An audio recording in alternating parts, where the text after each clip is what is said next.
Poor Mary Toft. Her judgment was off. Or perhaps she thought it'd be funny. The doctors were men, shocked again and again, each time she gave birth to a bunny. Welcome to Strange and Unexplained with me, Daisy Egan.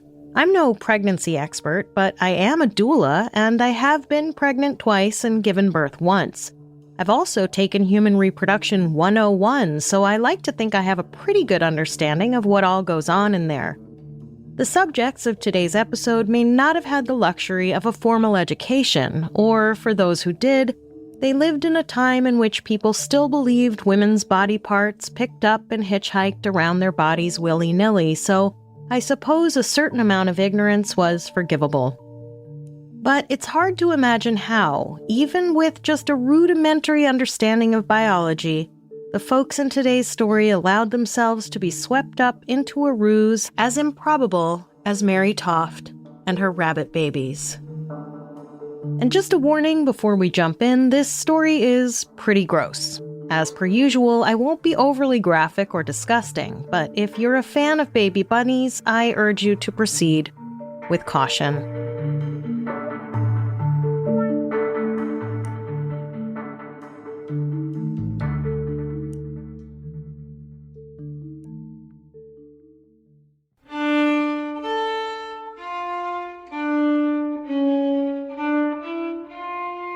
Mary Denyer was born into hard times. It was the early 18th century in Surrey, about 30 miles from central London, and things were not easy for the laboring class. Can you imagine?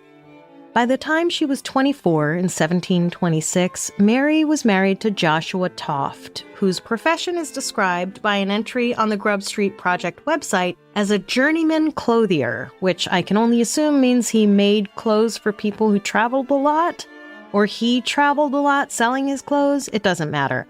Mary was working as a servant and had at least 2 living children, though one account says she had at least 3 children, only one of which was still alive by 1726. Mary supplemented the household income by working for local farms, earning a penny a day. Look, I'm not even going to bother to calculate that into today money, but I'm willing to bet at least a penny that a penny a day was not really anything to live on. Like I said, times were tough. As with any story from this long ago, accounts differ. In some accounts, in August of that year, Mary suffered a miscarriage, possibly not her first.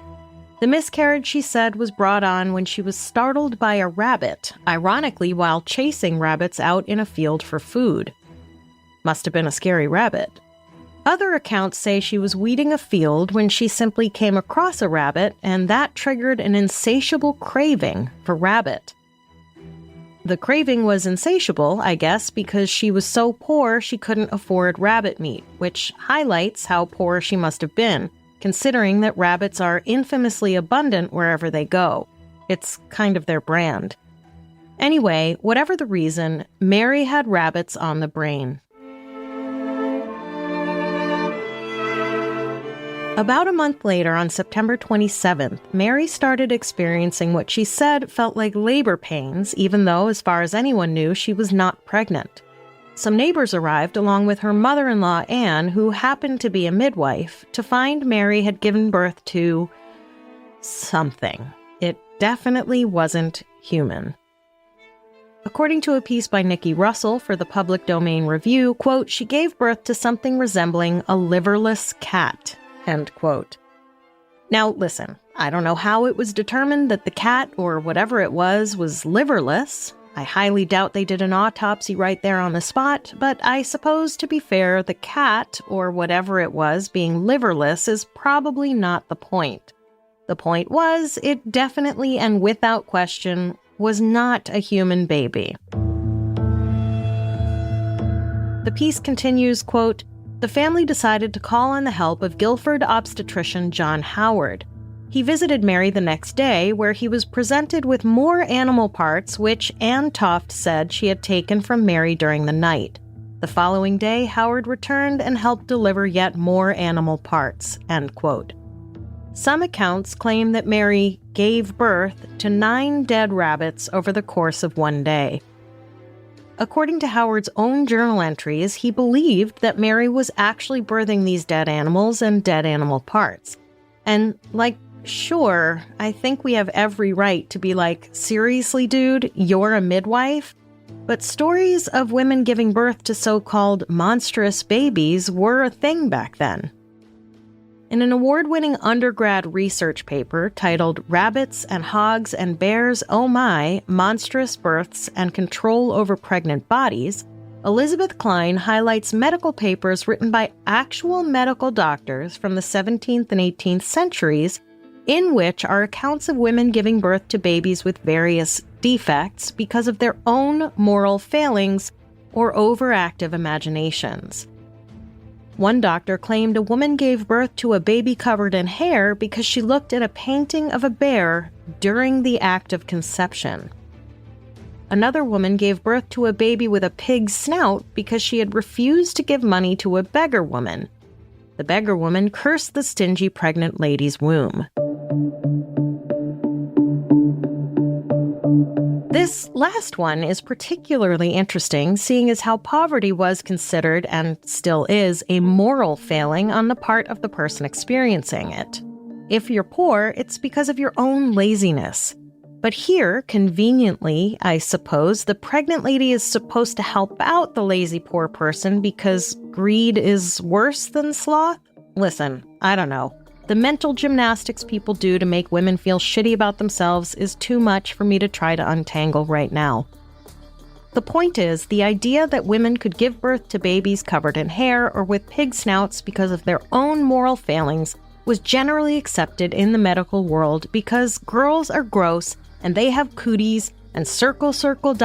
now I have the cootie shot, no take backsies.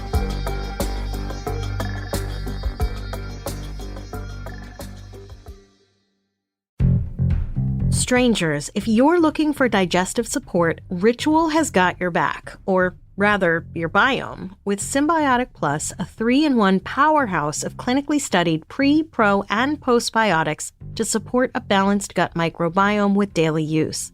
These little minty pills that don't need refrigeration are built to withstand the harsh conditions of your upper GI tract so they can deliver their goods right to your gut where you need them. Plus, they're vegan-friendly and formulated without GMOs, major allergens, animal products, shady fillers, and artificial colors. Ritual with Symbiotic Plus helps me feel and look less bloated so I can go about my day without feeling like a gassy lead balloon.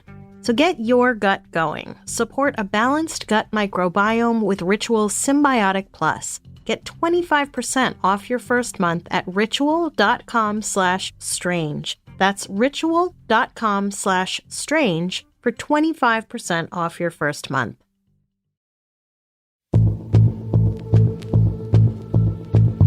In 1724, a Scottish man midwife published The Female Physician, in which he warned, quote, "Whence is it, then, that we have so many deformed persons, crooked bodies, ugly aspects, distorted mouths, wry noses, and the like in all countries, but from the imagination of the mother?" End quote. And the ancient Greek philosopher Empedocles warned, quote, "For often women have fallen in love with statues of men and with images and have produced offspring which resemble them." End quote. Man, we can't do anything right. A similar case was reported in 1569 involving Agnes Bowker, a young servant in Leicestershire, who allegedly gave birth to a cat, a claim so alarming that it was investigated by the Archdeacon of Leicester. Listen, I don't know if I'm pronouncing that right. You English people put way too many letters in your words. The case was recorded in both ecclesiastical records and popular pamphlets. The event was ultimately dismissed as a fraud, but not before it sparked intense local scrutiny and accusations of sorcery. And also, as we all know, just because something is exposed as a fraud doesn't mean there aren't plenty of people who continue to believe in its veracity. So Howard was probably like, this woman is giving birth to dead rabbits because she obviously did something morally reprehensible, such as being too poor to even afford rabbit meat. pull yourself up by your bootstraps, or some such garbage. Howard was indeed so convinced that Mary was expelling dead animal parts from her womb that by October, while it was still unbelievably going on, he sent word out for other physicians in the area to come see for themselves and get their hands up in Mary's business. And come they did. But it wasn't just local medical so-and-sos. Howard also wrote to the king and was like, bro, you have to see this. Obviously, King George I wasn't about to make that trip. He was too busy trying to colonize America, but he sent 2 representatives of the royal court to investigate. Nathaniel St. Andre, the Swiss-born surgeon anatomist to the king, and Samuel Molyneux, the secretary to the Prince of Wales. It was now November, and despite having expelled the first specimen way back in September, luckily for the king's men, Mary was still at it. Upon their arrival, Mary was in labor with yet another rabbit. They witnessed Mary deliver several more dead rabbits, bringing the count to 15 at that point, in their presence. Molyneux was apparently dubious and conducted rudimentary autopsies on the rabbit carcasses, and wouldn't you know it, the lungs did not inflate when submerged in water, which meant the rabbits never breathed air, which of course meant they were dead on arrival. Of course, I suppose if you're willing to suspend disbelief enough to even for 1 second believe that this whole thing was real, you could believe that the baby animals that came out of this woman's womb had been alive but died at some point before exiting her vagina and having the opportunity to breathe air. But Molyneux was like, I don't think so.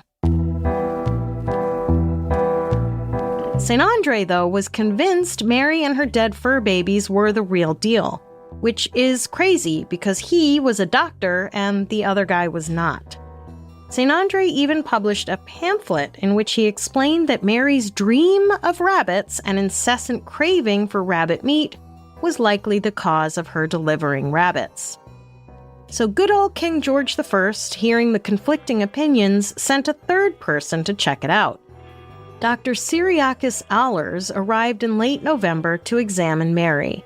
He watched Mary and a few more miracle births and did a more thorough autopsy, through which he found corn, hay, and straw in the digestive tract of one of Mary's dead rabbit babies. It's one thing to argue that a baby didn't breathe air. It's quite another to show that a baby ate food while it was allegedly inside a womb. Back in London on November 21, 1726, Ehlers presented the king with the damning evidence. Ehlers believed Mary and John Howard were both perpetrating a hoax, and he let George I know. By now, Mary's story was making waves. So now, instead of just letting the whole thing drop, the king was like, bring her to me. So they brought her to a private bathhouse in London so she could be under constant observation. Why she wasn't brought to a hospital or at least a physician's home, I have no idea. At any rate, spectators and medical men crowded into her room, including reputable figures like Sir Richard Manningham and Dr. James Douglas. Douglas was the first to officially describe the peritoneal folds and spaces within the pelvic cavity, including the area that would be his namesake in his paper, A Description of the Peritoneum and of that part of the membrana cellularis which lies on its outside, with an account of the true situation of all the abdominal viscera. Listen, I don't know what any of that means, except that there's a part in our butts named Douglas or something. Honestly, not sure that's a distinction I would want as a medical professional, but to each their own. Several other anatomical terms are associated with his name, reflecting his extensive work in mapping the female pelvic region. One Lord Hervey wrote, quote, all the eminent physicians, surgeons, and man midwives in London are there day and night to watch her next production, end quote. Don't even get me started on man midwives. I am not going to go on a rant about people specializing in parts they don't own. I am not going to point out that man gynecologists are why, to this day, cervix-owning folks are forced to endure incredible pain for procedures that they could easily be anesthetized for. Nor will I bloviate about how many deaths at childbirth could have been avoided if women had been believed about their pain. I'm not going to, and you can't make me. That being said, I suppose we owe a debt of gratitude to the men who, for whatever reason, decided to make female anatomy their area of study, because Lord knows women weren't allowed to study or practice formal medicine, and so if it weren't for these dudes, we wouldn't know what we do know about everything that goes on down there, even if most laymen still don't know where the clit is. We might not even know about the clit at all were it not for male doctors slicing us open and writing papers about it. To be clear, of course, I'm not discounting the millions of women who treated and attended to women since the beginning of humankind. You know how they say sex work is the oldest profession? It's actually midwifery. Midwifery is the oldest profession, and it was largely practiced by women until men decided it hurt their feelings to have women practice medicine or generally do anything outside of the home. So, there was plenty of collective knowledge and understanding about female anatomy and pregnancy and labor before men midwives came along and went, "Tut-tut, what could a woman possibly know about uteruses? Why, everyone knows their uteruses are constantly wandering around all over the place. It takes a man to trap it and study it." Anyway.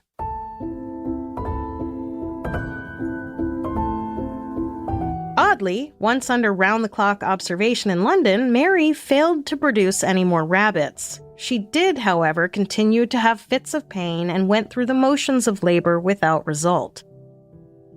Tensions began to rise among the observing physicians. Somehow, some of these guys, who were, let me remind you, medical professionals, remained open to the possibility of a miracle. I don't understand most religious things, so I don't know why a woman delivering dead animals and animal parts would be considered a miracle. It sounds like the very definition of a fucking hellscape nightmare. Other medical professional witnesses grew increasingly skeptical. One such skeptic was Sir Richard Manningham, a prominent physician and man midwife in London. Also, just FYI, they called themselves man midwives. That's not me trying to be salty. Manningham had come up to see Mary for himself before she'd been moved down to London. He apparently witnessed her giving birth to what he described as a hog's bladder. And if that's not bad enough, it's possible it was an inflated animal bladder containing several dead rabbits in it. So I guess it would look like she gave birth to a sack full of rabbits? I don't know if she thought that would somehow be more convincing than expelling the parts individually. Anyway, Sir Manningham was like, "Not today, Bob," but he largely kept his suspicion to himself for the time being. He wanted more proof before exposing Mary as a fraud. More proof, I guess, than the small mountain of completely impossible dead animals and animal parts that had already collected at her bedside. It should come as absolutely no surprise that Mary got really sick. Regardless of whether she was sticking these dead animals and dead animal parts up her hoo-ha or they had somehow miraculously ended up in there, I would imagine anyone performing the motions of labor for as long as she had been would be, at the very least, exhausted. And obviously, having those kinds of things inside one's body, I'm sure, would make anyone sick. So, Mary was sick and continuing to labor at the bathhouse full of man midwives when, in November, a porter was discovered ferreting in a package he seemed extra careful to conceal. According to a book from 2009 called The Curious Case of Mary Toft, quote, he confessed to Douglas and Manningham that Margaret Toft, Mary's sister-in-law, had asked him to procure the smallest rabbit he could find, end quote. So once word got around of the very suspicious delivery of a small dead baby rabbit to Mary's laboring quarters in the bathhouse, Manningham and Douglas took charge. They asked Mary about the package and she denied any knowledge of it. She was, however, formally arrested on December 4th and taken to prison. On December 7th, after failing to get a confession from Mary, Manningham and Douglas were like, okay, well, here's the deal. It's not normal for a human lady to be delivering rabbits and bladders and liverless cats and such, and so we're going to have to cut you open and check you out. Don't forget, please, that these kinds of surgeries were done without anesthesia. And at this, Mary was like, right, no, this was a hoax. LOL, ha ha ha. But no one was LOLing.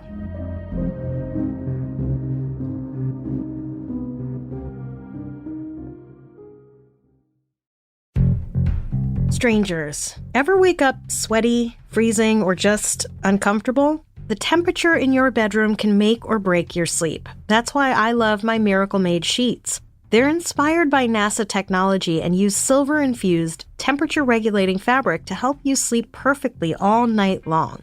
Listen, I don't need any help not sleeping, so any help I can get to keep me asleep is welcome.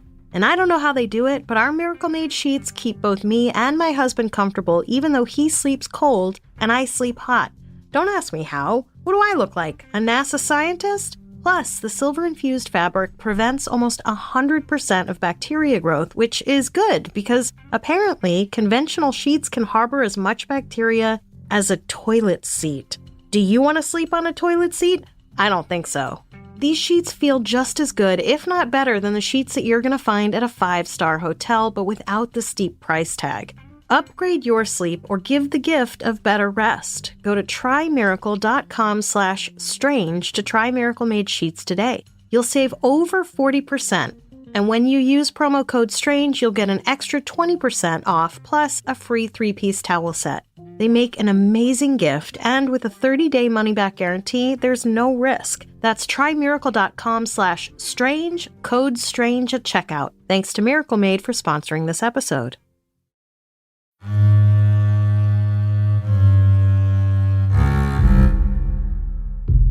Upon threat of major surgery, Mary produced a confession that began with, "I will not go any longer thus. I shall sooner hang myself." Okay, the confession is in old-timey English and was given by an illiterate, uneducated woman, so it is a little hard to navigate, and I'll do my best to translate. Basically, Mary describes what must have been a truly horrific miscarriage. She called it a true monstrous birth. In this account, she describes miscarrying for at least 3 weeks. She clearly did not know how to identify what was coming out of her. She describes a lot of flooding, which I assume means blood. She claims to have missed a day's work, which she really couldn't afford. Mary describes more than 3 weeks of debilitating pain, during which at times she could barely walk. She then describes basically expelling various parts of a human baby. Listen, I'm no doctor, but I'm relatively certain one does not miscarry separate parts. She says, "But in the meantime, pains growing stronger, the midwife took the underjaw away. Mr. Howard came about 4 next morning, who took away both sides of the cheek and the skull. He saw there was nothing more to come away but the neck. After he had looked all the pieces over carefully, all the things he put up in spirits and left them with me." Unless we're all wrong about the way fetuses develop, I'm pretty sure this is impossible. Okay, so then Mary introduces some woman who's a traveling scissor and knife sharpener. Mary recounted the past few weeks' horror to this scissor lady and somehow got into talking about how poor she was, unclear. And the scissor lady was like, "I know a way for you to get enough money that you'll never have to worry about money again."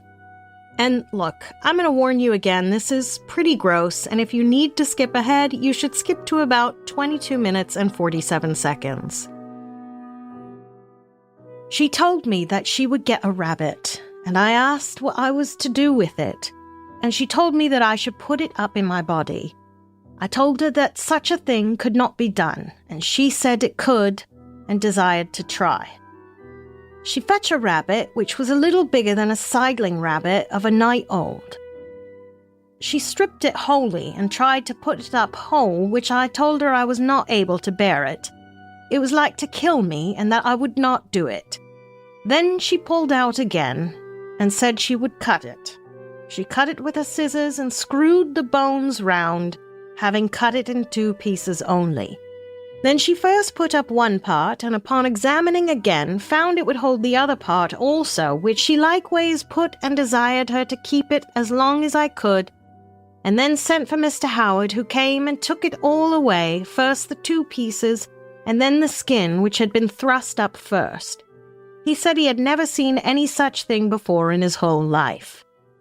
I mean, yeah. Okay, so the scissors lady convinced Mary that she needed to continue doing this, putting rabbit parts up her and giving birth to them, in order to be believed. I asked how many that was, and she said some had 10 and some had 13. She said I must go through it now I had begun. Besides, I was afraid that Mr. Howard would find it out and that I should be ruined. Listen, I don't know if this means she had 13 rabbits in her or she would need to do this whole performance 13 times in order for it to be believable. Then she described a few days of shoving animal parts into herself and pretending to labor them out, and doing it so much and so hastily so as not to be caught that she lost track of what she was even putting in there. She stored parts in her pockets so that when the doctor took one set away, she could refill herself. She says, some she brought in a pocket handkerchief, and some in a hog's bladder, which I commonly burnt, but sometimes, being in a great hurry and afraid of being catched, I don't know, but I might have put up some of the bladders at some time or other. The confession seems to switch between first and third person, suggesting that at least some of it was crafted by a third party. It could be that the person taking her confession switched perspectives unintentionally. It has the effect of making an already very confusing piece of writing even more confusing. But basically, a parade of doctors came in and continued delivering pieces of animals. She got her period in the middle of all this, which for some reason didn't put an end to the whole scam. Then again, if a woman is giving birth to animal parts, who's to say she wouldn't also be getting her period at the same time? At some point in this, she claims someone promised her a pension. She brings up money and getting paid quite a few times. The scissor lady promised to continue to bring her parts once Mary was moved to London, but said she should wait a while before delivering more parts, that way she would get more money? The woman told me before I came up I should not put up any rabbits for some time, otherwise I should not get so much money. I believe she first tried to pass off the porter's delivery of the rabbit as just being for her to eat. This confession ends in the third person with, she clears her mother-in-law, her husband, her sister, and everybody but that woman from knowing anything about this cheat, which she is heartily sorry for. I asked her if her fits were real or counterfeit. She answered she had been subject to fits all her life to a greater degree.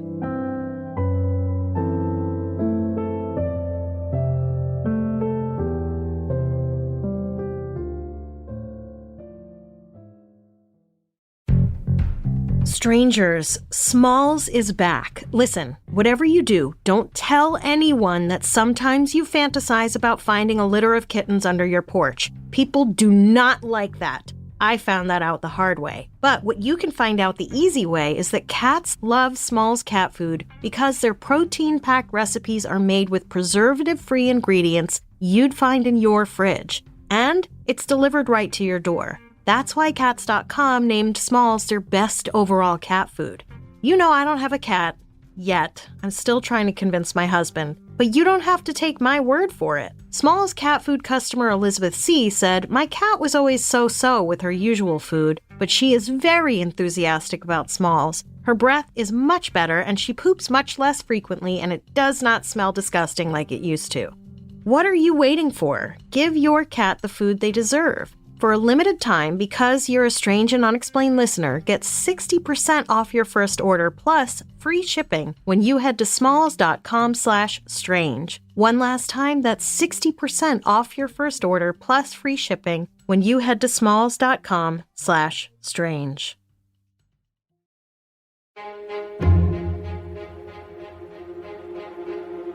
The very next day, Mary changed her tune slightly in a second confession. This time, there was no scissors lady. She describes a protracted miscarriage and once again her mother-in-law and Dr. Howard delivering parts of something. About a quarter of an hour after she called for the pot, into which a liver and guts came away. I felt a pain like a pricking of bones within me, which continued for an hour or more, after which my mother brought away some part of a monster which she said was the trunk of the body. About 1 hour or more after she brought away, which I think they said was part of a leg or thigh, soon after she brought away some pieces of flesh without any bone. In the night-time she brought away little pieces of flesh.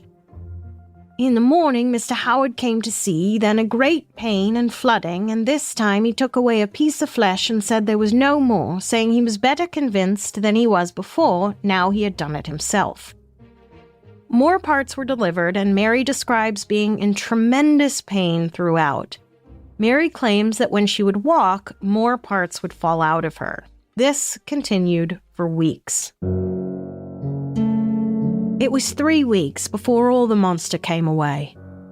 All night before the head came away, only grinding pains. But in the morning, my mother, upon examining, put me to so much pain that I thought something would run through me. She said she felt something, but it was not ready to come away, but she could not reach it so much as to be able to bring it away. I am so much now ashamed to tell you the truth after I have told so many lies. And here she admits to lying about the scissors lady. There was no such thing as a woman advising me to any such thing, nor never brought me any rabbits. Mary, it seems, continued to deliver parts with the aid of her mother-in-law and Dr. Howard. Howard then brought in neighbors to see for themselves. I have no idea why. And whether or not Mary was in on the ruse, she was then subjected to strangers sticking their hands up her vagina and pulling out animal parts. Mr. Howard had touched me just before Mr. Ayles came and asked if I felt anything or if anything moved. I said yes, and then Mr. Ayles touched me and said there was something, but instead of taking it away, he punched it further. On Mr. Howard saying, "Why don't you take it away?" he answered she must have had another pain first. And when I had a pain, he took it away. In case that was impossible to understand, some rando guy that Dr. Howard brought in was invited to put his hand inside Mary, at which time he said he did feel something inside her vagina, but rather than pulling it out, he apparently pushed it farther in.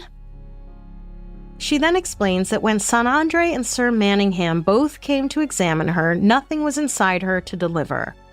It was only after Dr. Howard examined her again that she would deliver another whatever it was. Mary's third and final confession was taken by Dr. Douglas on December 12th. In this one, she once again introduces a mysterious woman who proposed the scheme to Mary as a way to make money. She describes the process by which she ordered rabbits, ostensibly to eat, and then put the uneaten parts up herself to be miraculously delivered when the time was right. This confession also includes vivid descriptions of the pain she endured from sticking animal bones up herself. 2 days after she put up the underjaw, that was like to tear me to pieces, it was so jagged. Then forced her to take it out again. After she was gone home, it put me to so much pain that one of the neighbors was forced to take it out again. My mother said she was glad that it was taken away, and then put up the skull and the 2 cheeks together, which threw me into violent floodings.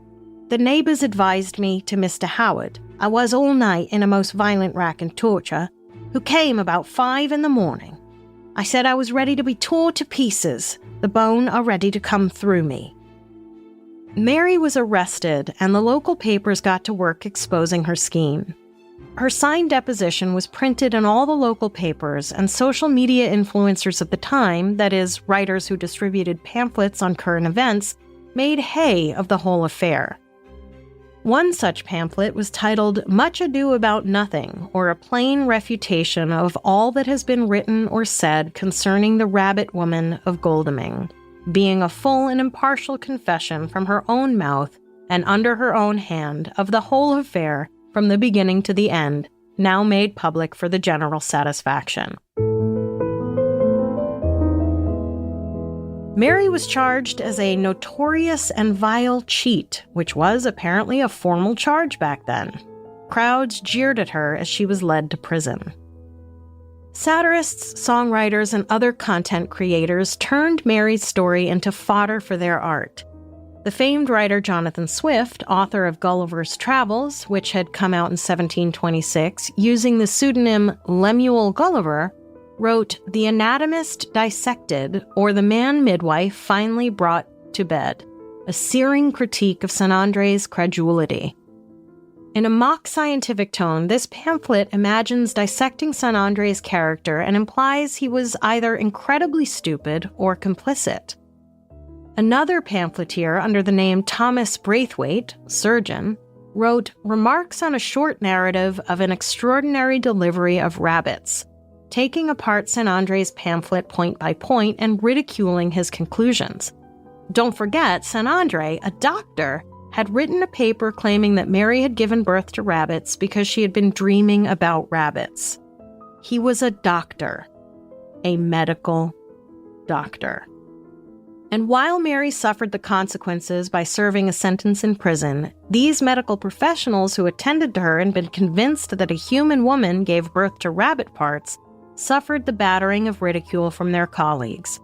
As one medical journal stated a few years after the incident, quote, "Who can remember without shame the appalling credulity brought to light in 1727, when all London was convulsed to know whether Mary Toft, a poor and hysterical woman living at Godalming, did or did not give birth to rabbits.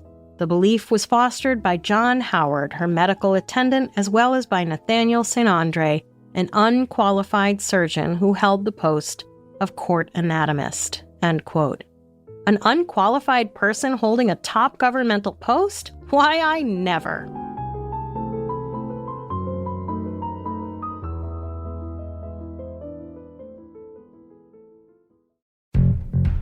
Strangers, have you heard that more people now consume cannabis than alcohol? Maybe it's because there's no hangover? Whatever the reason, Cornbread Hemp just launched these incredible THC seltzers and people are raving. I gave some to my buddy Tracy and the reviews are in. Not only are they delicious, with 4 flavors to choose from, blueberry breeze, peach iced tea, raspberry limeade, and salted watermelon, but they make her feel great and she doesn't wake up the next day feeling awful. You all know that I can't do THC, but with Cornbread Hemp CBD gummies, I can get the edge taken off without the high. It's perfect for me. If melatonin leaves you with weird dreams and next day grogginess, try the melatonin-free CBD sleep gummies from Cornbread Hemp. They're a natural way to wind down without relying on over-the-counter sleep aids. Plus, they're vegan, gluten-free, and made without a sugar coating. Just clean, natural ingredients. Right now, Strange and Unexplained listeners can save 30% off their first order and enjoy free shipping on orders over $75. Head to cornbreadhemp.com/strange and use code STRANGE at checkout. That's cornbreadhemp.com/strange, code STRANGE. Cornbread Hemp. This is the good life.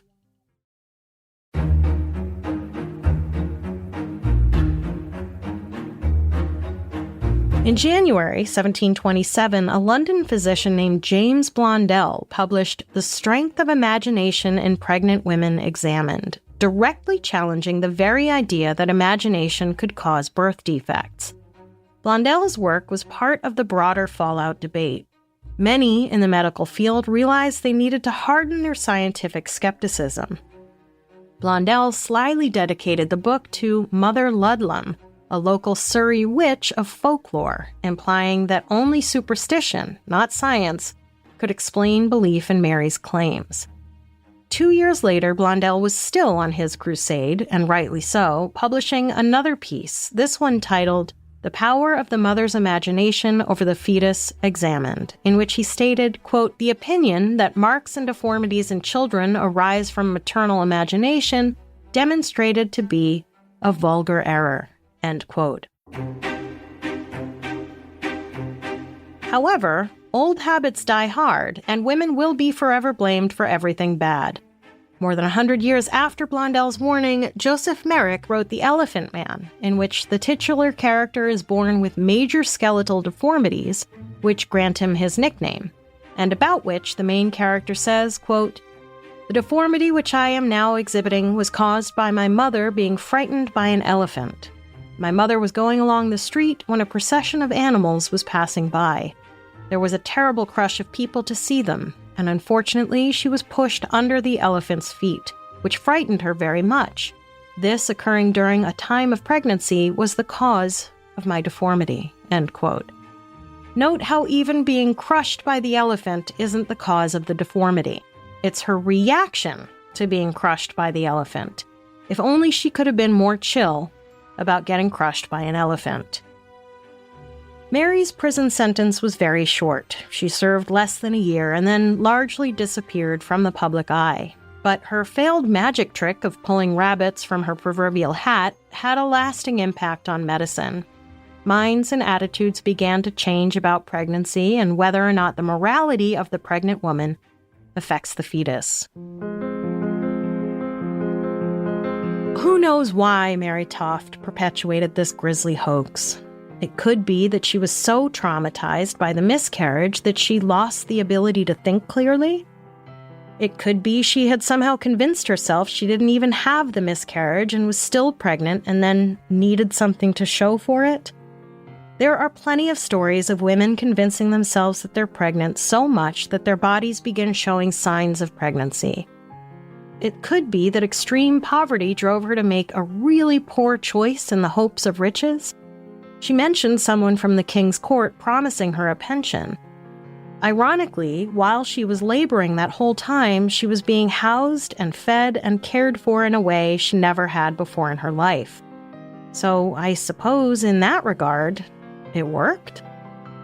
Something that strikes me about all of this is that when I work with pregnant people in my role as a doula, or even just a casual support person, I always urge the pregnant person to try to reduce their stress because I actually do believe, and science backs me up, that high levels of cortisol during pregnancy may have some adverse effects on the fetus.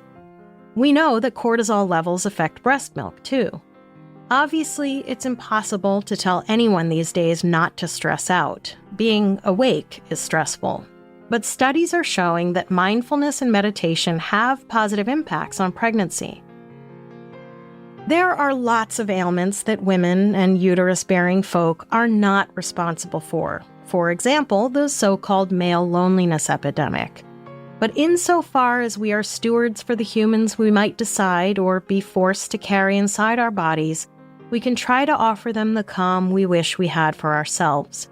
It's a tall order, I know, and I'm not suggesting you can't look at a picture of a bear while you're having sex or lust after a statue while you're pregnant. Look and lust away. And for the love of Mary Stuart Masterson, if you have a fever, take fucking Tylenol. It's just that when you start to feel yourself spinning out over all the legitimately awful things going on, take a few deep breaths and remember that what you're doing is ancient and sacred and beautiful, and wash that fetus in some well-deserved oxytocin. Actually, whether or not you're pregnant, you should do that. You deserve it. Mary Toft deserved it too.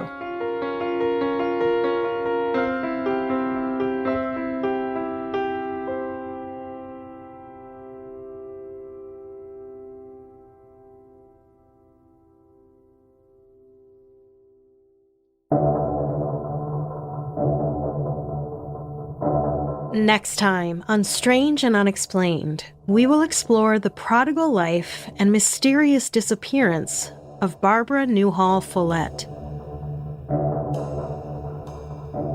This episode was written by me, Daisy Egan, with research by Becky Berger, sound engineering by Jeff Devine, music by Epidemic and Blue Dot Sessions.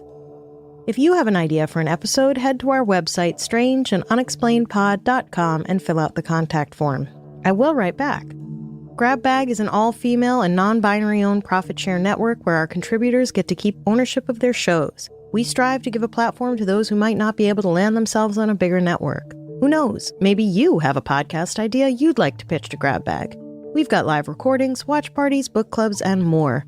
Why there's so much going on over at Grab Bag, you'll wonder if we missed the memo on how capitalism works.